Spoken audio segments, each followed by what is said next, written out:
ਵਾਹਿਗੁਰੂ ਜੀ ਕਾ ਖਾਲਸਾ ਵਾਹਿਗੁਰੂ ਜੀ ਕੀ ਫਤਿਹ। ਹਮਦਰਦ ਟੀਵੀ ਦੇਖ ਰਹੇ ਦਰਸ਼ਕਾਂ ਦਾ ਸਵਾਗਤ। ਮੈਂ ਹਾਂ ਸੁਖਵਿੰਦਰ ਸਿੰਘ। ਕੁੰਡਲੀ ਬਾਰਡਰ ਦੇ ਉੱਤੇ ਚੱਲ ਰਹੇ ਕਿਸਾਨੀ ਸੰਘਰਸ਼ ਤੋਂ ਬੀਤੇ ਦਿਨੀ ਇੱਕ ਬੜੀ ਦੁਖਦਾਈ ਖਬਰ ਆਈ, ਜਿੱਥੇ ਕਰਨਾਲ ਦੇ ਪਿੰਡ ਸਿੰਗੜਾ ਦੇ ਵਿੱਚ ਨਾਨਕਸਰ ਸੰਪਰਦਾਇ ਦੇ ਸੰਤ ਬਾਬਾ ਰਾਮ ਸਿੰਘ ਜੀ, ਜੋ ਕੁੰਡਲੀ ਬਾਰਡਰ 'ਤੇ ਪਿਛਲੇ ਕਈ ਦਿਨਾਂ ਤੋਂ ਕਿਸਾਨਾਂ ਦੇ ਲਈ ਸੇਵਾਵਾਂ ਦੇ ਰਹੇ ਸਨ, ਲੰਗਰ ਦੀਆਂ ਸੇਵਾਵਾਂ ਦੇ ਰਹੇ ਸਨ, ਤਾਂ ਉਹਨਾਂ ਦੇ ਵੱਲੋਂ ਇਸ ਅੰਦੋਲਨ ਤੋਂ, ਕਿਸਾਨਾਂ ਦੀ ਹਾਲਤ ਤੋਂ ਦੁਖੀ ਹੋ ਕੇ ਆਪਣੀ ਜਾਨ ਇਸ ਅੰਦੋਲਨ ਦੇ ਲੇਖੇ ਲਗਾ ਦਿੱਤੀ ਹੈ। ਅਸੀਂ ਅੱਜ ਸਿੰਗੜੀ ਪਿੰਡ ਦੇ ਉਸੇ ਸਥਾਨ ਦੇ ਉੱਤੇ ਮੌਜੂਦ ਹਾਂ, ਜਿੱਥੋਂ ਸੰਤ ਬਾਬਾ ਰਾਮ ਸਿੰਘ ਜੀ ਆਪਣੀਆਂ ਸੇਵਾਵਾਂ ਆਪਣੇ ਸੰਪਰਦਾਇ ਨੂੰ ਚਲਾਇਆ ਕਰਦੇ ਸੀ। ਤਾਂ ਸਾਡੇ ਨਾਲ ਖਾਲਸਾ ਜੀ ਨੇ। ਖਾਲਸਾ ਜੀ, ਵਾਹਿਗੁਰੂ ਜੀ ਕਾ ਖਾਲਸਾ ਵਾਹਿਗੁਰੂ ਜੀ ਵਾਹਿਗੁਰੂ ਜੀ ਕੀ ਫਤਿਹ।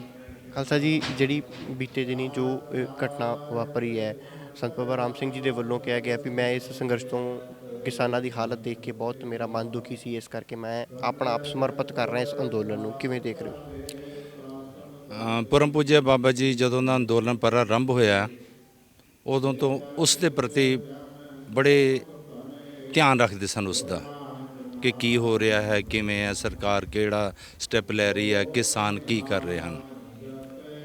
ਪਰ ਨਾਨਕਸਰ ਸੰਪਰਦਾ ਜ਼ਿਆਦਾ ਰਾਜਨੀਤੀ ਦੇ ਵਿੱਚ ਨਹੀਂ ਜਾਂਦੀ, ਅੰਦੋਲਨਾਂ ਵਗੈਰਾ ਵਿੱਚ ਨਹੀਂ ਜ਼ਿਆਦਾ ਜਾਂਦੀ। ਪਰ ਜੋ ਨੌਵੇਂ ਪਾਤਸ਼ਾਹ ਨੇ ਕਿਹਾ, ਪੈ ਕਾਹੂ ਕੋ ਦੇਤ ਨੈ ਪੈ ਮਾਨਤ ਆਨ। ਦਸਵੇਂ ਪਾਤਸ਼ਾਹ ਨੇ ਕਿਹਾ, ਚੂੰ ਕਰ ਅਜ਼ਮਾ ਹੀਲ ਤੇ ਦਰ ਗੁਜਸਤ ਹਲਾਲ ਅਸਤ ਬੁਰਦਨ ਬਸ਼ਮਸ਼ੀਰ ਦਸਤ। ਗੁਰੂ ਗੋਬਿੰਦ ਸਿੰਘ ਜੀ ਕਹਿੰਦੇ, ਮੈਂ ਪਹਿਲਾਂ ਪਿਆਰ ਨਾਲ ਗੱਲ ਕਰਦਾ, ਫਿਰ ਮੈਂ ਵਿਚਾਰ ਨਾਲ ਗੱਲ ਕਰਦਾ। ਜਦੋਂ ਮੇਰੇ ਪਿਆਰ ਤੇ ਵਿਚਾਰ ਦੀ ਗੱਲ ਨੂੰ ਕੋਈ ਸਮਝੇ ਹੀ ਨਾ, ਕਹਿੰਦੇ ਫਿਰ ਇੱਕ ਹੋਰ ਸਟੈਪ ਉਠਾਉਣਾ ਪੈਂਦਾ ਬੰਦੇ ਨੂੰ।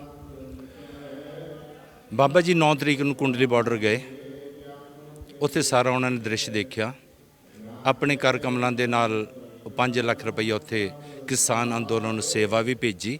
ਆਪ ਤਾਂ ਨਹੀਂ ਉਹ ਸਟੇਜ 'ਤੇ ਗਈ, ਦਾਸਰਿਆਂ ਨੂੰ ਭੇਜਿਆ ਸੀ। ਉਸ ਤੋਂ ਬਾਅਦ ਉਹ ਗੱਡੀ 'ਚ ਬੈਠੇ ਸਾਰਾ ਦ੍ਰਿਸ਼ ਦੇਖਦੇ ਰਹੇ। 13-14 ਕਿਲੋਮੀਟਰ ਜਦੋਂ ਭੀੜ ਦੇ ਵਿੱਚ ਸਫ਼ਰ ਕੀਤਾ, ਕਿ ਬਜ਼ੁਰਗ ਕਿਵੇਂ ਵਿਚਾਰੇ ਬੈਠੇ ਹਨ, ਮਾਤਾਵਾਂ ਕਿਵੇਂ ਉੱਥੇ ਰੁਲ ਰਹੀਆਂ ਹਨ, ਬੱਚੇ ਕਿਵੇਂ ਗਿੱਲੇ ਪਾਣੀਆਂ ਦੇ ਵਿੱਚ ਬੈਠੇ ਹਨ, ਉੱਪਰੋਂ ਠੰਡ ਪੈ ਰਹੀ ਹੈ, ਥੱਲਿਓਂ ਠੰਡ ਚੜ੍ਹ ਰਹੀ ਹੈ।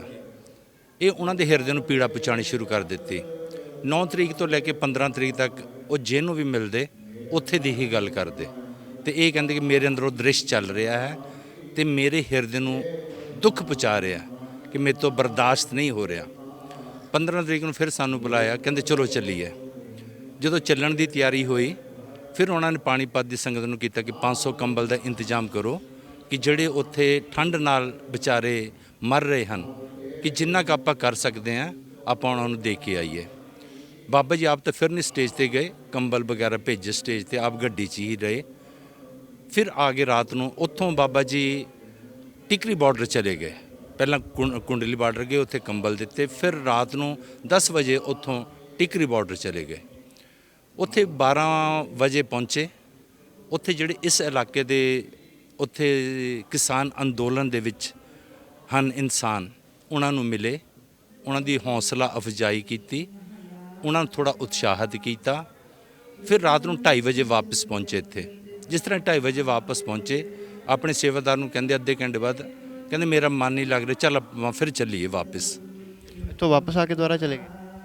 ਉਹਨਾਂ ਨੇ ਕਿਹਾ ਕਿ 2:30 ਵਜੇ ਆਏ, 3 ਵਜੇ ਕਹਿੰਦੇ ਚਲੋ ਫਿਰ ਵਾਪਸ ਚੱਲੀਏ ਰਾਤ ਨੂੰ। ਅਤੇ ਸੇਵਾਦਾਰ ਕਹਿਣ ਲੱਗੇ, ਜੀ ਅੱਧੀ ਰਾਤ ਹੈ, ਉੱਥੇ ਵੀ ਕੋਈ ਨਹੀਂ ਹੋਏਗਾ, ਆਪਾਂ ਇਸ ਵੇਲੇ ਕੀ ਕਰਾਂਗੇ, ਜਾ ਕੇ ਸਵੇਰੇ ਚੱਲਾਂਗੇ। ਆਪਣੇ ਕਮਰੇ ਚਲੇ ਗਏ। ਆਪਣੇ ਕਮਰੇ ਦੇ ਵਿੱਚ ਜਾ ਕੇ ਕਿਵੇਂ ਉਹਨਾਂ ਦਾ ਅੰਦਰ ਚਿੰਤਨ ਚੱਲਿਆ, ਸੁੱਤੇ ਨਹੀਂ ਸੁੱਤੇ ਇਹ ਉਹ ਜਾਣਨ। ਪਰ ਸਵੇਰੇ ਜਿਵੇਂ ਅਸੀਂ 10:30 11 ਵਜੇ ਉਹਨਾਂ ਨੂੰ ਮਿਲਦੇ ਹੁੰਦੇ ਸੀ ਸਾਰੇ ਆ ਕੇ। ਜਦੋਂ ਅਸੀਂ ਆਏ ਤਾਂ ਸਾਡੇ ਆਉਣ ਤੋਂ ਪਹਿਲਾਂ ਜਾ ਚੁੱਕੇ ਸਨ। ਜਦੋਂ ਜਾ ਚੁੱਕੇ ਸਨ ਤਾਂ ਅਸੀਂ ਪੁੱਛਿਆ ਗਏ ਕਿੱਥੇ? ਕਹਿੰਦੇ ਜੀ ਕਿਸੇ ਨੂੰ ਕੁਛ ਨਹੀਂ ਦੱਸ ਕੇ ਗਏ। ਜਿਹੜੇ ਅਸੀਂ ਵੱਡੇ ਹਾਂ, ਜਿਨ੍ਹਾਂ ਨਾਲ ਹਰ ਵਿਚਾਰ ਕਰਦੇ ਸੀ ਸਮਾਗਮਾਂ ਦੀ, ਕੁਛ ਬਣਾਉਣਾ ਹੈ, ਕੁਛ ਕਰਨਾ ਹੈ, ਉਹ ਵਿਚਾਰ ਕਰਦੇ ਸਨ। ਪਰ ਇਸ ਗੱਲ ਵਾਸਤੇ ਸਾਡੇ ਨਾਲ ਕੋਈ ਵਿਚਾਰ ਨਹੀਂ ਕੀਤੀ। ਉਦਣ ਜਾਣ ਵਾਸਤੇ 16 ਤਰੀਕ ਨੂੰ ਚਲੇ ਗਏ। ਅਸੀਂ ਬਾਅਦ 'ਚ ਫੋਨ ਕੀਤੇ ਕਿ ਕਿੱਥੇ ਗਏ, ਪਤਾ ਕਰੀਏ। ਜਿਹੜੇ ਉਹਨਾਂ ਦੇ ਨਾਲ ਸਨ ਸਿੰਘ, ਉਹਨਾਂ ਸਭ ਨੂੰ ਕਹਿਤਾ ਸੀ ਕਿਸੇ ਦਾ ਕੋਈ ਫੋਨ ਅਟੈਂਡ ਨਹੀਂ ਕਰਨਾ। ਇੱਥੋਂ ਚੱਲ ਕੇ ਫਿਰ ਉਹ ਕੁੰਡਲੀ ਬਾਰਡਰ ਪਹੁੰਚ ਗਏ। ਜਿਹੜੇ ਨਾਲ ਸਿੰਘ ਸਨ ਉਹਨਾਂ ਨੂੰ ਕਿਹਾ ਕਿ ਤੁਸੀਂ ਜਾਓ ਸਟੇਜ 'ਤੇ, ਉੱਥੇ ਜੋ 2 ਜਪਜੀ ਸਾਹਿਬ ਜੀ ਦੇ ਪਾਠ ਕਰਕੇ ਆਓ, 5 ਚੌਪਈ ਸਾਹਿਬ ਜੀ ਦੇ ਪਾਠ ਕਰਕੇ ਆਓ। ਪਰ ਮੰਚ ਦੇ ਉੱਪਰ ਸਮਾਂ ਨਹੀਂ ਸੀਗਾ। ਉੱਥੇ ਮੰਚ ਦੇ ਪਿਛਲੇ ਪਾਸੇ ਕੁਰਸੀਆਂ ਪਈਆਂ ਹਨ, ਉੱਥੇ ਉਹ ਬੈਠ ਕੇ 2 ਜਪਜੀ ਸਾਹਿਬ ਜੀ ਦੇ ਪਾਠ, 5 ਚੌਪਾਈ ਸਾਹਿਬ ਜੀ ਦੇ ਪਾਠ ਕਰਕੇ ਆਏ, ਬੈਠੇ ਕੀਤਾ। ਤਾਂ ਜਿਹੜਾ ਬੱਚੇ ਨੂੰ ਕੋਲ ਛੱਡ ਕੇ ਗਏ ਸਨ ਉਹ ਤਕਰੀਬਨ 19-20 ਸਾਲ ਦਾ ਹੈ, ਤਾਂ ਉਸ ਨੂੰ ਵੀ ਉਹਨਾਂ ਨੇ ਸਾਈਡ ਤੇ ਕਰ ਦਿੱਤਾ। ਉਸ ਵਕਤ ਜਦੋਂ ਇਹ ਘਟਨਾ ਘਟੀ, ਉਸ ਨੂੰ ਕਹਿਣ ਲੱਗੇ ਬੇਟਾ ਤੂੰ ਵੀ ਚਾਹ ਪੀਆ, ਮੇਰੇ ਲਈ ਵੀ ਚਾਹ ਲਿਆ ਥੋੜੀ ਕਿਤੋਂ ਲੰਗਰ ਚੋਂ। ਤੇ ਕਹਿੰਦੇ ਜਾਣ ਜਦੋਂ ਉਹ ਚੱਲਾ ਬੱਚਾ, ਉਹਨੂੰ ਕਹਿੰਦੇ ਕਿ ਜਿਹੜੇ ਸ਼ੀਸ਼ੇ ਹਨ ਇਹਨਾਂ ਤੇ ਤੌਲੀਏ ਨਾਲ ਪਰਦਾ ਕਰ ਦੇ, ਤੇ ਉਹ ਪਰਦਾ ਕਰ ਲਿਆ ਉਹਨਾਂ ਨੇ। ਉਹ ਬੱਚਾ ਚਾਹ ਲੈਣ ਚਲਾ ਗਿਆ ਤੇ ਬਾਅਦ 'ਚ ਉਹਨਾਂ ਨੇ ਗੱਡੀ ਨੂੰ ਲੌਕ ਕਰ ਲਿਆ। ਜਦੋਂ ਵਾਪਸ ਆਇਆ ਚਾਬੀ ਉਹਦੇ ਕੋਲ ਹੀ ਸੀ ਤਾਂ ਘਟਨਾ ਘਟੀ ਹੋਈ ਸੀ।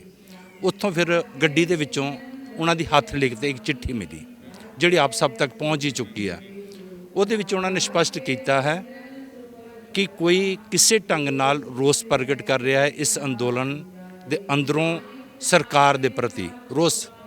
ਕੋਈ ਮੈਡਲ ਵਾਪਸ ਕਰ ਰਿਹਾ ਹੈ, ਕੋਈ ਇਨਸਾਨ ਨਾਅਰੇਬਾਜ਼ੀ ਕਰਦਾ ਹੈ, ਕੋਈ ਕੁਛ ਕਰਦਾ, ਕੋਈ ਕੁਛ ਕਰਦਾ, ਕੋਈ ਨੌਕਰੀਆਂ ਤੋਂ ਅਸਤੀਫੇ ਦੇ ਰਹੇ ਹਨ। ਪਰ ਮੇਰਾ ਰੋਸ ਪ੍ਰਗਟ ਕਰਨ ਦਾ ਇਹ ਆਪਣਾ ਇੱਕ ਢੰਗ ਹੈ। ਉਹਨਾਂ ਨੇ ਲਿਖਿਆ ਕਿ ਜ਼ੁਲਮ ਕਰਨਾ ਵੀ ਪਾਪ ਹੈ, ਜ਼ੁਲਮ ਸਹਿਣਾ ਵੀ ਪਾਪ ਹੈ, ਜੋ ਇਹ ਜ਼ੁਲਮ ਹੋ ਰਿਹਾ ਮੇਰੇ ਤੋਂ ਸਹਿਆ ਨਹੀਂ ਜਾ ਰਿਹਾ। ਇਸ ਕਰਕੇ ਮੈਂ ਰੋਸ ਪ੍ਰਗਟ ਕਰਦਾ ਹੋਇਆ ਅੰਦੋਲਨ ਦੇ ਹੱਕ ਦੇ ਵਿੱਚ ਸਮੇਂ ਦੀ ਹੁਕੂਮਤ ਦੇ ਜੋ ਧੱਕਾਸ਼ਾਹੀ ਕਰ ਰਹੀ ਹੈ, ਜੋ ਬਿੱਲਾਂ ਦੀ ਸੁਣਵਾਈ ਨਹੀਂ ਕਰ ਰਹੀ, ਤਾਂ ਉਹਨਾਂ ਦੇ ਰੋਸ ਵਜੋਂ ਮੈਂ ਆਤਮਦਾਹ ਕਰਕੇ ਰੋਸ ਪ੍ਰਗਟ ਕਰ ਰਿਹਾ ਹਾਂ। ਇਹ ਉਹਨਾਂ ਨੇ ਕਿਹਾ। ਕਿੰਨੇ ਕੁ ਦਿਨਾਂ ਤੋਂ ਸੇਵਾਵਾਂ ਉੱਥੇ ਦੇ ਰਹੇ ਸੀਗੇ ਬਾਬਾ ਜੀ? ਕਦੋਂ, ਕਿੰਨੇ ਦਿਨ ਪਹਿਲਾਂ ਉੱਥੇ ਜਾ ਰਹੇ ਸੀਗੇ? ਵੈਸੇ ਸੰਗਤ ਨੂੰ ਤਾਂ ਕਹਿੰਦੇ ਰਹਿੰਦੇ ਸਨ ਜਾਓ ਤੁਸੀਂ, ਪਰ ਆਪ ਤਕਰੀਬਨ 9 ਤਰੀਕ ਤੋਂ ਜਾਣਾ ਸ਼ੁਰੂ ਕੀਤਾ। ਪਰ ਜਦੋਂ ਜਾਣਾ ਸ਼ੁਰੂ ਕੀਤਾ ਫਿਰ ਪੂਰਾ ਧਿਆਨ ਹੀ ਉੱਧਰ ਉਹਨਾਂ ਦਾ ਚਲਾ ਗਿਆ। ਫਿਰ ਹਰ ਵਕਤ ਉੱਥੇ ਦੀ ਗੱਲ ਕਰਨੀ, ਸਭ ਕੁਝ ਉੱਥੇ ਦਾ ਹੀ ਕਰਨਾ। ਕਿਸੇ ਨਾਲ ਕੋਈ ਆਖਰੀ ਗੱਲਬਾਤ ਇਸ ਸੰਦਰਭ ਦੇ ਵਿੱਚ ਕਿਸਾਨੀ ਨੂੰ ਲੈ ਕੇ ਕੋਈ ਵਿਚਾਰ ਵਟਾਂਦਰਾ ਹੋਇਆ ਹੋਵੇ? ਵਿਚਾਰ ਵਟਾਂਦਰਾ ਇਹ ਬਸ ਉਹ ਕਹਿੰਦੇ ਸਨ ਕਿ ਇਹ ਵਿਚਾਰੇ ਦੁੱਖ ਸਹਿ ਰਹੇ ਹਨ, ਸਰਕਾਰ ਮੰਨ ਨਹੀਂ ਰਹੀ ਹੈ, ਕਿ ਅਜੇ ਕੁਝ ਨਜ਼ਰ ਨਹੀਂ ਆ ਰਿਹਾ ਕਿ ਇਹਦਾ ਫੈਸਲਾ ਨਿਕਲੇਗਾ। ਤੇ ਇਸ ਕਰਕੇ ਕਿ ਸਰਕਾਰ ਦੇ ਉੱਪਰ ਸ਼ਾਇਦ ਮੇਰੀ ਸ਼ਹਾਦਤ ਦਾ ਕੋਈ ਅਸਰ ਹੋਵੇ, ਇਸ ਵਾਸਤੇ ਮੈਂ ਇਹ ਕੁਰਬਾਨੀ ਦੇ ਰਿਹਾ। ਦੂਸਰੀ ਚਿੱਠੀ ਦੀ ਗੱਲ ਕੀਤੀ ਹੈ, ਇੱਕ ਹੋਰ ਪੇਜ ਦੀ ਗੱਲ ਕੀਤੀ ਹੈ, ਉਹ ਆਪ ਜੀ ਤੱਕ ਪਹੁੰਚਿਆ? ਉਸ ਪੇਜ ਸਾਡੇ ਕੋਲ ਹੈ ਉਹਦੇ ਵਿੱਚ ਉਹਨਾਂ ਨੇ ਸਪਸ਼ਟ ਲਿਖਿਆ ਕਿ ਇਹਨੂੰ ਆਤਮ ਹੱਤਿਆ ਨਾ ਸਮਝਣਾ। ਮੈਂ ਆਤਮ ਹੱਤਿਆ ਨਹੀਂ ਕਰ ਰਿਹਾ। ਉਹ 10 ਪੇਜ ਦੀ ਚਿੱਠੀ ਹੈ, ਉਹਦੇ ਵਿੱਚ ਸਾਰੀ ਗੱਲ ਉਹਨਾਂ ਨੇ ਅੰਦੋਲਨ ਦੀ ਕੀਤੀ ਹੈ ਤੇ ਲਿਖਿਆ ਹੈ ਕਿ ਇਹਨੂੰ ਆਤਮ ਹੱਤਿਆ ਨਾ ਸਮਝਣਾ। ਮੈਂ ਆਤਮ ਹੱਤਿਆ ਨਹੀਂ ਕਰ ਰਿਹਾ ਤੇ ਨਾ ਮੈਂ ਕਰਨ ਵਾਲਾ ਹਾਂ, ਪਰ ਮੈਂ ਆਪਣਾ ਰੋਸ ਇਸ ਢੰਗ ਨਾਲ ਪ੍ਰਗਟ ਕਰ ਰਿਹਾ। ਇਹ ਮੇਰੀ ਇੱਕ ਆਪਣੀ ਆਜ਼ਾਦੀ ਹੈ ਕਿ ਮੈਂ ਕਿਵੇਂ ਰੋਸ ਪ੍ਰਗਟ ਕਰਨਾ। ਜਿਵੇਂ ਉਹਨਾਂ ਨੇ ਕਿਹਾ ਵੀ ਉਹ ਚਿੱਠੀ ਮੈਂ ਮਤਲਬ ਪਹਿਲਾਂ ਤੋਂ ਉਹਨਾਂ ਦੇ ਮਨ ਦੇ ਵਿੱਚ ਇਦਾਂ ਦੇ ਵਿਚਾਰ ਉਹਨਾਂ ਦੇ ਲੱਗ ਰਿਹਾ ਕਿ 9 ਤਰੀਕ ਤੋਂ ਇੱਕ ਤਰਤੀਬ ਬਣਦੀ ਆ ਰਹੀ ਸੀ, ਪਰ ਉਹ ਗੱਲ ਕਿਸੇ ਨਾਲ ਨਾ ਸੰਗੀਆਂ ਨਾਲ, ਨਾ ਸਾਡੇ ਸਾਥੀਆਂ ਨਾਲ, ਸੰਤਾਂ ਨਾਲ ਕਿਸੇ ਨਾਲ ਸਾਂਝੀ ਨਹੀਂ ਕੀਤੀ। ਨਹੀਂ ਤਾਂ ਹਰ ਗੱਲ ਅਸਥਾਨ ਦੀ ਜਿਹੜੀ ਹੁੰਦੀ ਸੀ ਉਹ ਸਾਂਝੀ ਕਰਦੇ ਸਨ। ਉਹ ਚਿੱਠੀ ਜਨਤਕ ਕੀਤੀ ਹੈ ਜਿਹੜੀ ਦੂਸਰੀ ਚਿੱਠੀ ਦੀ ਗੱਲ ਆਪਾਂ ਅਸੀਂ ਅਜੇ ਨਹੀਂ ਜਨਤਕ ਕੀਤੀ। ਕਦੋਂ ਤੱਕ ਉਹ ਜਨਤਕ ਹੋ? ਉਹ ਅਸੀਂ ਆਪਣੇ ਸਾਥੀਆਂ ਨਾਲ ਵਿਚਾਰ ਕਰਕੇ ਫਿਰ ਕਰਾਂਗੇ। ਤਾਂ ਅੰਤਿਮ ਜਿਹੜੀਆਂ ਰਸਮਾਂ ਨੇ, ਅੰਤਿਮ ਸੰਸਕਾਰ ਕਦੋਂ ਤੱਕ? ਜਿਹੜਾ ਅੰਤਮ ਸੰਸਕਾਰ ਹੈ ਉਹ ਕੱਲ੍ਹ ਨੂੰ 18 ਦਸੰਬਰ ਨੂੰ ਦੁਪਹਿਰੇ 12 ਵਜੇ ਹੈ, ਤੇ ਜਿਹੜਾ ਅੰਤਮ ਅਰਦਾਸ ਦੀ ਰਸਮ ਹੈ ਉਹ 25 ਦਸੰਬਰ ਤਕਰੀਬਨ 10 ਵਜੇ ਤੋਂ ਲੈ ਕੇ 2 ਵਜੇ ਤੱਕ ਹੈ।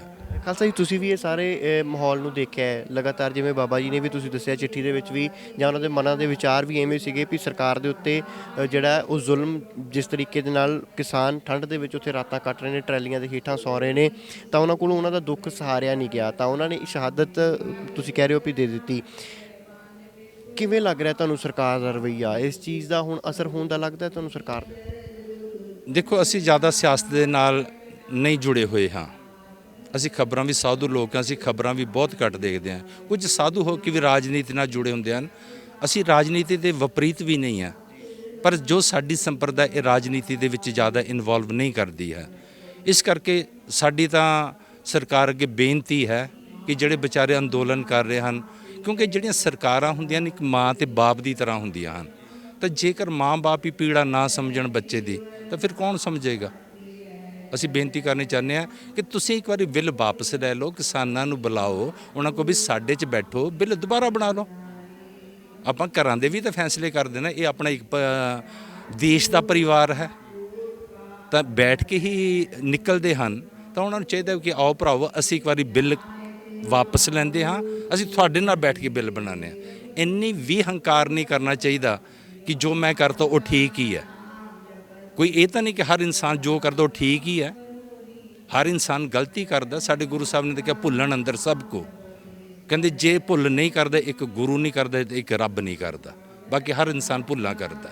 5 ਲੱਖ ਰੁਪਏ ਦੀ ਸੇਵਾ ਵੀ ਕਿਸਾਨਾਂ ਵਾਸਤੇ ਦੇ ਕੇ ਆਏ ਸੀ ਬਾਬਾ। ਦੇਖਿਆ ਸਨ, ਪਹਿਲੀ 9 ਤਰੀਕ ਨੂੰ ਦੇਖਿਆ ਇਸ ਸਨ। ਗੱਲਬਾਤ ਕਰਨ ਲਈ ਬਹੁਤ ਬਹੁਤ ਧੰਨਵਾਦ। ਸੋ ਇਸ ਉਹ ਬੀਬੀ ਨੇ ਜੋ ਬੋਲਿਆ, ਮੈਂ ਆਪ ਜੀ ਦੇ ਚੈਨਲ ਦੇ ਰਾਹੀਂ ਇੱਕ ਬੀਬੀ ਬੋਲੀ ਹੈ, ਅਮਰਜੀਤ ਕੌਰ ਉਸ ਦਾ ਨਾਮ ਹੈ, ਜਿਸ ਨੇ ਇਹ ਕਿਹਾ ਕਿ ਮੈਂ ਨਾਨਸਰ ਸਿੰਗੜਾ ਦੀ ਡਿਸਪੈਂਸਰੀ ਦੇ ਵਿੱਚ ਸੇਵਾ ਕਰਦੀ ਰਹੀ ਹਾਂ। ਇੱਥੇ ਚੈਰੀਟੇਬਲ ਡਿਸਪੈਂਸਰੀ ਚੱਲਦੀ ਹੈ, ਪਰ ਅੱਜ ਕੱਲ੍ਹ ਉਹ ਕਰੋਨਾ ਕਰਕੇ ਬੰਦ ਹੈ। ਅਤੇ ਉਸਨੇ ਉਸ ਦੇ ਵਿੱਚ ਇਹ ਗੱਲ ਕਹੀ ਹੈ ਕਿ ਬਾਬਾ ਜੀ ਜਦੋਂ ਡਿਸਪੈਂਸਰੀ 'ਚ ਆਉਂਦੇ ਸਨ ਤਾਂ ਨੋਟਬੁੱਕ ਦੇ ਵਿੱਚ ਕੁਝ ਲਿਖ ਕੇ ਜਾਂਦੇ ਸਨ ਕਿ ਮੈਂ ਉਹਨਾਂ ਦੀ ਹੈਂਡ ਰਾਈਟਿੰਗ ਦੇਖੀ ਹੈ। ਮੈਂ ਬੇਨਤੀ ਕਰਾਂ, ਉਹ ਹੈਂਡ ਰਾਈਟਿੰਗ ਟੈਸਟ ਕਰਨ ਦੀ ਸਪੈਸ਼ਲਿਸਟ ਤਾਂ ਨਹੀਂ ਹੈ, ਠੀਕ ਹੈ। ਇੱਥੇ ਪਤਾ ਨਹੀਂ ਕਦੋਂ ਰਹੀ ਆ, ਮੇਰੀ ਤਾਂ ਨੌਲੇਜ ਵਿੱਚ ਨਹੀਂ ਹੈ। ਸੰਤ ਪਰਮਜੀਤ ਸਿੰਘ ਜੀ ਹਨ ਸਾਡੇ ਸਾਥੀ, ਉਹ ਉਹਨੂੰ ਜਾਣਦੇ ਹਨ। ਉਹਦਾ ਨੰਬਰ ਉਹਨਾਂ ਕੋਲ ਨਹੀਂ ਹੈ। ਉਹ ਕਹਿੰਦੇ ਆਂਦੀ ਰਹੀ ਹੈ, ਇੱਥੇ ਸੇਵਾ ਕਰਦੀ ਰਹੀ ਹੈ। ਪਰ ਮੈਂ ਉਸ ਬੀਬੀ ਨੂੰ ਕਹਾਂ ਕਿ ਤੂੰ 1-2 ਵਾਰੀ ਹੈਂਡ ਰਾਈਟਿੰਗ ਦੇਖ ਕੇ ਇਹ ਪੁਖਤਾ ਤੌਰ ਤੇ ਇਹਨਾਂ ਤੂੰ ਚੈਨਲ ਦੇ ਉੱਪਰ ਇਸ ਢੰਗ ਨਾਲ ਬੋਲ ਰਹੀ ਹੈ ਕਿ ਉਹ ਇਸ ਤਰ੍ਹਾਂ ਨਹੀਂ ਕਰ ਸਕਦੇ। ਹਰ ਇਨਸਾਨ ਦੇ ਪਰਿਸਥਿਤੀਆਂ ਦੇ ਮੁਤਾਬਕ ਵਿਚਾਰ ਬਦਲਦੇ ਹਨ। ਕਦੀ ਇਨਸਾਨ ਦੇ ਵਿਚਾਰ ਕਿਸ ਤਰ੍ਹਾਂ ਦੇ ਹੁੰਦੇ ਹਨ, ਕਦੀ ਕਿਸ ਤਰ੍ਹਾਂ ਦੇ ਹੁੰਦੇ ਹਨ। ਹੁਣ ਇਹ ਸਾਰਾ ਕੁਝ ਦੇਖ ਕੇ ਜੇ ਇੱਕ ਸੰਤ ਦਾ ਹਿਰਦਾ ਨਹੀਂ ਦਰਵੇਗਾ ਤਾਂ ਹੋਰ ਕਿਹਦਾ ਦਰਵੇਗਾ। ਇਸ ਕਰਕੇ ਮੈਂ ਆਪ ਜੀ ਦੇ ਚੈਨਲ ਦੇ ਰਾਹੀਂ, ਤੁਹਾਡੇ ਚੈਨਲ ਤੋਂ ਬੀਬੀ ਬੋਲੀ ਆ, ਮੈਂ ਚੈਨਲ ਨੂੰ ਵੀ ਬੇਨਤੀ ਕਰਾਂਗਾ ਕਿ ਜਣੇ ਖਣੇ ਦੇ ਕੋਲੋਂ ਜਿਹੜਾ ਤੁਰਿਆ ਫਿਰਦਾ ਹੈ, ਜਣਾ ਖਣੇ ਜਿਹੜਾ ਤੁਰਿਆ ਫਿਰਦਾ, ਉਹਨੂੰ ਪਕੜ ਕੇ ਇੰਟਰਵਿਊ ਨਾ ਲਿਆ ਕਰਨ। ਉਹਨਾਂ ਦਾ ਫਰਜ਼ ਬਣਦਾ ਸੀ ਇੱਥੇ ਕਿਸੇ ਨੂੰ ਫੋਨ ਕਰਦੇ, ਸਾਡੇ ਸਿੰਘਾਂ ਦੇ ਨਾਲ ਇਹ ਕੰਟੈਕਟ ਕਰਦੇ, ਜਿਵੇਂ ਹੁਣ ਤੁਸੀਂ ਆਏ ਹੋ ਨਾ।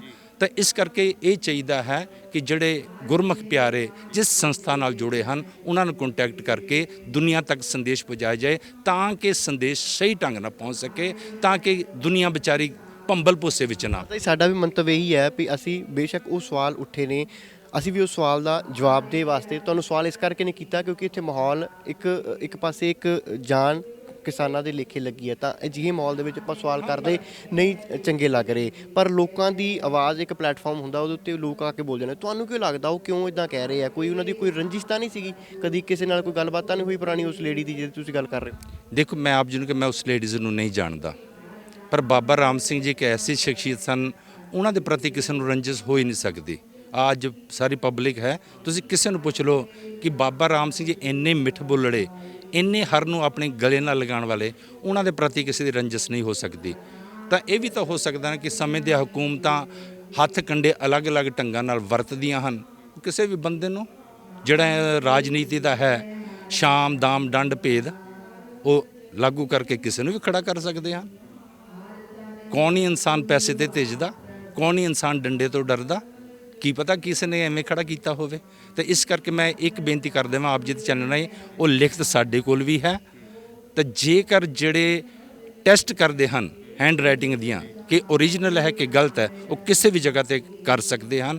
ਤਾਂ ਉਸ ਬੀਬੀ ਨੂੰ ਵੀ ਮੈਂ ਇਹ ਕਹਿਣਾ ਕਿ ਬੀਬਾ, ਇਹੋ ਜਿਹੀਆਂ ਭਟਕਾਹਟ ਵਾਲੀਆਂ ਗੱਲਾਂ ਨਹੀਂ ਕਰੀਦੀਆਂ, ਕਿਸੇ ਵੀ ਸੰਸਥਾ ਦੇ ਪ੍ਰਤੀ ਇਸ ਤਰ੍ਹਾਂ ਦੀ ਗੱਲ ਨਹੀਂ ਕਰੀਦੀ। ਇਹ ਮੈਂ ਆਪ ਜੀ ਦੇ ਚੈਨਲ ਰਾਹੀਂ ਸੰਦੇਸ਼ ਦੇਣਾ ਚਾਹੁੰਦਾ। ਤੁਸੀਂ ਚਿੱਠੀ ਵੀ ਜਨਤਕ ਕਰੋਗੇ ਵਿਚਾਰ ਤੋਂ ਬਾਅਦ? ਹਾਂ, ਉਹ ਥੋੜ੍ਹੀ ਸਾਥੀਆਂ ਨਾਲ ਵਿਚਾਰ ਕਰਕੇ ਕਿ ਜਿਵੇਂ ਸਾਡੇ ਸਤਸੰਗੀ ਹਨ ਉਹਨਾਂ ਨਾਲ ਵਿਚਾਰ ਕਰਕੇ, ਕਿਉਂਕਿ ਜਿਹੜੀ ਉਹਨਾਂ ਦੀ ਦੂਸਰੀ ਚਿੱਠੀ ਹੈ, ਜਿਹੜੀ ਪਹਿਲੀ ਚਿੱਠੀ ਉਹਦੇ ਵਿੱਚ ਉਹਨਾਂ ਨੇ ਸਪਸ਼ਟ ਕਰ ਹੀ ਦਿੱਤਾ ਹੋਇਆ ਮੇਨ ਗੱਲਾਂ। ਤਾਂ ਜੇ ਅਸੀਂ ਠੀਕ ਸਮਝਾਂਗੇ ਫਿਰ ਉਹ ਰਿਲੀਜ਼ ਕਰ ਦੇ। ਹੋ ਸਕਦਾ ਇਹ ਸਵਾਲ ਵੀ ਲੋਕ ਤਾਂ ਹੀ ਕਰ ਰਹੇ ਹੋਣ ਵੀ ਇੱਕ ਚਿੱਠੀ ਜਿਹੜੀ ਜਨਤਕ ਨਹੀਂ ਹੋਈ ਹੈ, ਦੂਸਰੀ ਚਿੱਠੀ ਆ ਗਈ ਹੈ, ਕੋਈ ਇਦਾਂ ਦਾ ਨਹੀਂ ਲੱਗ ਰਿਹਾ ਵੀ?